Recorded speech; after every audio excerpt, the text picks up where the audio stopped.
Hi fellow readers, in this video I'm going to talk about the dark history of the reincarnated Villainess. And this is by Akiharu Toka. So in a previous video I talked about another Villainess manga. This was the one I picked up at the same time as that one, but for whatever reason I only picked up volume 1, even though there are 5 volumes.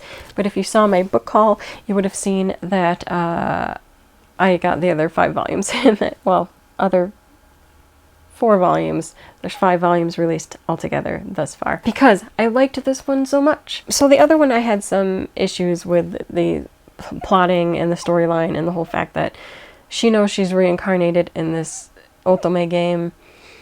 She's changing the history, but for whatever reason she still expects the characters to act the same and fall for the heroine of the game, even though she's changed history and therefore made herself more of the heroine. And so I'm like, why do you think they will behave the same as the game? Like, you've literally changed the character that you are. Just go with it. I had issues with that. This one, however, does not do that. I will read the thing and then I'll explain more about why it doesn't do that same thing, even though I still have many more volumes to go that I haven't gotten to read yet, and I really, really want to, but we'll discuss volume 1. So this is Konoha Sato has a dark history. Although she's not the only middle schooler who's dreamed about romance and adventure, Sato takes it to the next level when she writes herself into a reincarnation fic as the main heroine. But little does she know, her fantasies will become reality when she wakes up in her dark history.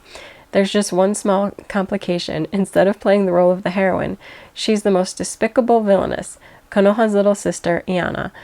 Which means if she wants to avoid tripping her own death flags, she'll have to remember every last detail of her story. So there's a little quote here on the back. There's no need to study, Mom. What's important isn't knowledge, it's magic. So when she's in middle school, she writes this whole book world for herself, convinced that she is going to be isekai'd into that world. But also in like the weird, and it's so funny, I love this one because Konoha's mindset I know 100%. And definitely when I was in middle school and like totally enraptured by certain things, they would get spun into stories that I would tell either in my head or write down. And so like I'm reading this and I'm like, yes. I didn't think about like isekai in the way that we currently do, although maybe isekai in the way that was more fushigi-yugi, where you just get sucked into that world, not like, oh, you have to die and then you're reborn in that world, which is more popular now. But back then it definitely would have been more like, what if I got sucked into that book world or my story world and this is what we would do. I totally got that in here. Like that, those vibes were so true for me. And I was like, oh, I feel this one. This feels different. So when she's in middle school, she creates this whole world, highly influenced by other things that she was reading or watching on TV. It just creates it all. And she's convinced that she is going to die and get pulled into this world. And she even writes her mother like this note about like, Mom, I might be gone, but please don't worry about me. Or like, if I'm gone, just know I'm in my book. And the years go by, and as an adult, I think she's like around 26, she ends up getting struck by a car. Because of course she does. And wakes up in her book world, but as the villainess of her book world. What's interesting though is once she gets past her initial, what should have been her character Iana's demise, they were supposed to like just kill her off, but she ends up rescued by her sister Konoha. I'm pretty sure she named her main character Konoha. She gets saved by the sister. I was like, no, she's my sister. Now, I think she gets sent away to another house. And I think in the original story, she ends up getting killed after that because like something else happens. Like she tries to plot something or something gets pinned on her. I don't remember which. But because she knows that, she changes the course of her world in order to save herself. from then on, like, she realizes that, or remembers that Ayanna was never the main villainess of the story anyway. It was just like the prologue to her fascination with dark things that would happen. I'm sorry, I'm just remembering like something that happens further on, a couple like chapters in,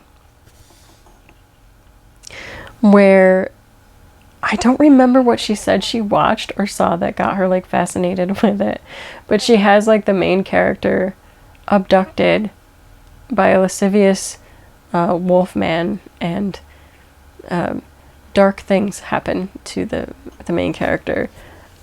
I don't know, like all of these things, like I said, she was influenced by like stuff she would read or see. And she was, you know, a pubescent girl. And so she at that time was like writing out fantasies and whatever, because that's what you do if you're not actively doing stuff, which in that case you wouldn't want to, because it was like, it's messed up. Anyway, it's hilarious, like the realization of, oh no, I wrote whatever to happen to my characters. That was pretty awful, because I was going through some things as a middle schooler. And then how she can save her characters. And it's really cute, because since she was the creator of this world, she loves her characters and she wants to save them. So she doesn't want all these bad things that she had written to happen to her characters to actually happen to her characters. So she sets about on different courses to prevent those things from happening. Meanwhile, because she is the villainous little sister, they had sent her away with the, I want to say butler, to watch over her, who just happens to be young and attractive. And there starts to be like this kind of interest in one another with the two of them. So there is like this romantic undercurrent happening. This is all in just volume 1. I'm just saying. She does still kind of have a crush on her created prince character that's with the sister, but at the same time, even though she kind of has this crush on that character, she also really loves her characters as they are. So she wants her older sister character and the prince character to be together at the same time as really being attracted to him. So I just think that whole thing is cute. Like, as the creator, she still wants what's best for her characters. And in the meanwhile, she has another one of her characters that, especially as she does things that are nicer or like to rescue people, like he's getting kind of attracted to her and what's really going on with her, and why did they see her as a villainess when she's doing all of this good stuff? Or is she hiding her villainy? And so he's trying to puzzle that out. And yeah, so there's great romantic undercurrents, and all of this together is why I picked up the other volumes, because I definitely got sucked into this world. I think it's just an interesting premise. I like the whole idea of a character that is very human, and if you know that the way of when you're young and you're obsessing over things, and like, I don't know, I think also like just thinking either of you can create this world that you can get pulled into, or what was I thinking about? Or even just you're so passionate about so many things that you've taken in that you want to create this world too. I mean, think of the mass amount of like fan fiction that was created after like Harry Potter that opened this whole new world up, and a lot too with anime. Like, so many fan fiction stories happened after big anime influxes in America, where they became so enamored with the characters that they had to write fan fiction. In this case, she was creating her own world, but like so heavily influenced by these other things she was watching and reading and what have you. And it's so relatable if you're that kind of fan, which I was, and to some degree still am. I mean, you get to be an adult, you're a little more stable than that, but definitely like remember yeah, being younger and much more into that kind of thing. It just made me smile. Like, I just had a good time. Yeah, I don't know. I would definitely recommend this one. I'm having so much fun with these villainous stories. Like, the the differences with them, seeing how they'll play out and evolve and adapt. I just really like it. This one so far is one of my favorites. I like Compliments of the Duke's Daughter, light novel wise, but this manga wise has been really great. So that's it for this video. Until next time, bye.